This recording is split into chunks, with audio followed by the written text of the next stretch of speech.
On continue de parler de politique municipale. Cette fois, je m'entretiens avec Maude Marquis-Bissonnette. Elle est... Je retrouve Marie-Pierre à Québec. Marie-Pierre, on connaît désormais les grandes orientations de la prochaine réforme du français dans les écoles du Québec. Oui, on se souvient, le ministre de l'Éducation. Puis Marie-Pierre, dans le milieu de l'éducation, là, ces nouvelles informations, c'est reçu comment?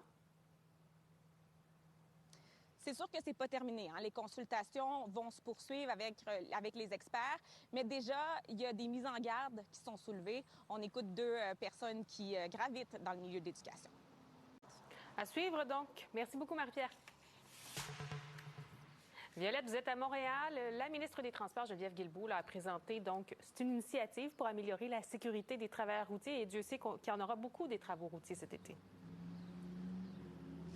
Tout à fait. Elle en a profité pour annoncer le début.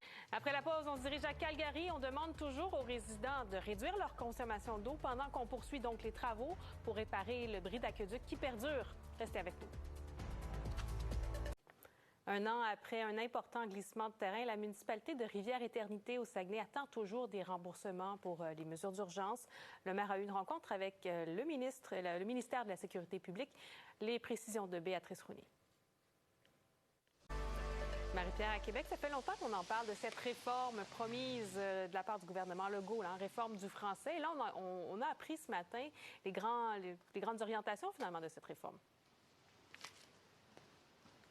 Oui, il l'avait promis l'an dernier, justement, cette réforme. Il veut non seulement améliorer les résultats ministériels de français. Présentement, la moyenne au privé et au public est de 75 %. Il veut monter ça à 80 %. Mais il veut aussi intéresser...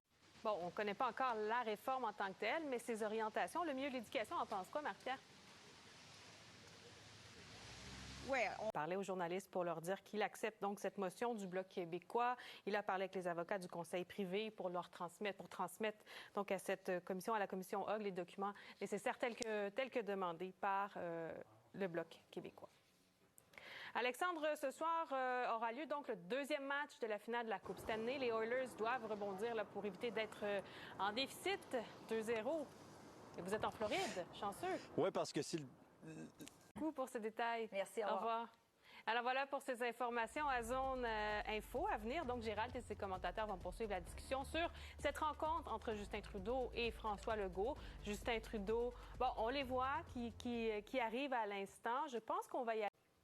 Les États-Unis redoublent d'efforts pour qu'un cessez-le-feu, un accord de cessez-le-feu soit accepté au Moyen-Orient avec une nouvelle tournée éclair du secrétaire d'État américain Anthony Blinken. C'est sa 8e visite dans la région qui coïncide avec la démission de Benny Gantz du cabinet de guerre israélien. Voici les précisions de Carla Oliveira.